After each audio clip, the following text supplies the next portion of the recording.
வணக்கம். இன்று 2024ஆம் ஆண்டு மார்கழி மாதம் 4ஆம் நாள் வியாழக்கிழமை. சன்ரைஸ் சூரியோதய ஒலிபரப்பின் ஜெர்மனிய செய்திகள் வாசித்து வழங்குபவர் குணவிஜயா சுரேந்திரன். ஜெர்மனியின் நோர்த்ரன் வெஸ்பாலியா மாகாணத்தில் உள்ள பள்ளியொன்றில் பயிலும் 2 மாணவர்களுக்கு இன்பாக்ஸ் அல்லது மங்கி பாக்ஸ் என அழைக்கப்படும் குரங்கம்மை வைரஸ் தொற்று கண்டறியப்பட்டுள்ளது. ரோஸ்ட்ராத் என்னும் நகரில் வாழும் அந்த குழந்தைகளின் குடும்பத்தினரில் 4 பேருக்கு குரங்கம்மை தொற்று கண்டறியப்பட்டதை அடுத்து அவர்கள் தனிமைப்படுத்தப்பட்டுள்ளனர். பள்ளியில் பயிலும் 2 மாணவர்களுக்கு குரங்கம்மை கண்டுபிடிக்கப்பட்டுள்ளதை தொடர்ந்து அந்த பள்ளி தற்காலிகமாக மூடப்பட்டுள்ளது. பிள்ளைகளுக்கு ஆன்லைன் வாயிலாக வகுப்புகள் நடத்தப்பட இருப்பதாக அதிகாரிகள் தெரிவித்துள்ளார்கள். பாதிக்கப்பட்ட பிள்ளைகளின் குடும்பத்தினரில் ஒருவர் சமீபத்தில் ஆபிரிக்காவுக்கு சென்று திரும்பிய நிலையில் அவருக்கு குரங்கம்மை தொற்றியுள்ளது.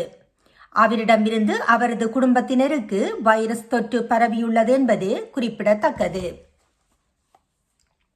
பெடரல் அமைச்சரவை குறுகிய கால வேலை நன்மைகளை செலுத்துவதை நீடித்துள்ளது. 12 முதல் 24 மாதங்கள் வரை இது இப்போது திறமையான தொழிலாளர்களை பாதுகாப்பது பற்றியதென்று தொழிலாளர் அமைச்சர் ஹெயில் இந்த நடவடிக்கையை நியாயப்படுத்தினார். பெடரல் அமைச்சரவை ஜெர்மனியில் உள்ள ஊழியர்களுக்கு பொருளாதார ரீதியாக கடினமான காலங்களில் தங்கள் வேலையை பாதுகாக்க உதவுவதோடு நிறுவனங்களுக்கு தங்கள் பணியாளர்களை தக்க வைத்துக் கொள்ளும் வாய்ப்பை வழங்க விரும்புகின்றது. இந்த நோக்கத்திற்காக குறுகிய கால வேலை பலன்களை பெறுவதற்கான காலம் 24 மாதங்கள் வரை நீடிக்கப்பட்டது.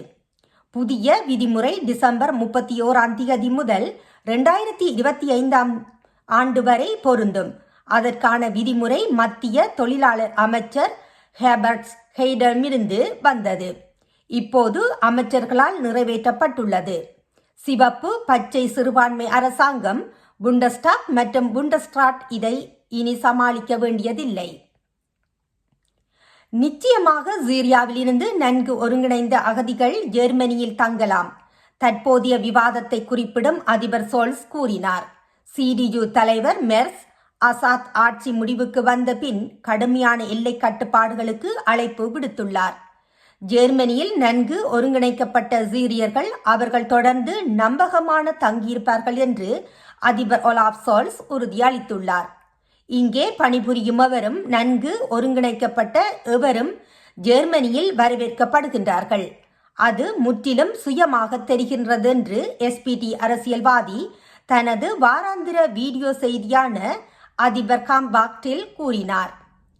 எங்கள் மருத்துவமனைகளில் மட்டும் சுமார் 5000 சீரிய மருத்துவர்கள் பணிபுரிகின்றனர் என்று ஸ்கோல்ஸ் கூறினார். சர்வாதிகாரி பசர் அல் அசாத்தின் வீழ்ச்சிக்கு பின்னர் கடந்த சில நாட்களில் வெளியிடப்பட்ட சில அறிக்கைகள் சீரிய வம்சாவளியைச் சேர்ந்த ஆழமான அமைதியற்ற சக குடிமக்கள் சீரிய அகதிகளை விரைவாக திருப்பி அனுப்புவதற்கான யூனியனின் கோரிக்கைகளை அதிபர் சுட்டிக்காட்டினார்.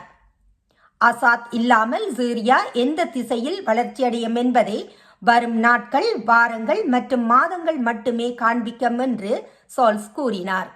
சில அகதிகள் அவர்கள் விரைவில் தங்கள் தாய்நாட்டிற்கு திரும்ப முடியும் என்றும் நம்புகின்றார்கள் என்று சோல்ஸ் மேலும் கூறினார். இத்துடன் இன்றைய ஜெர்மன் செய்திகள் நிறைவு காண்கின்றது. மீண்டும் மற்றொரு செய்திகளுடன் சந்திக்கும் வரை நன்றி, வணக்கம்.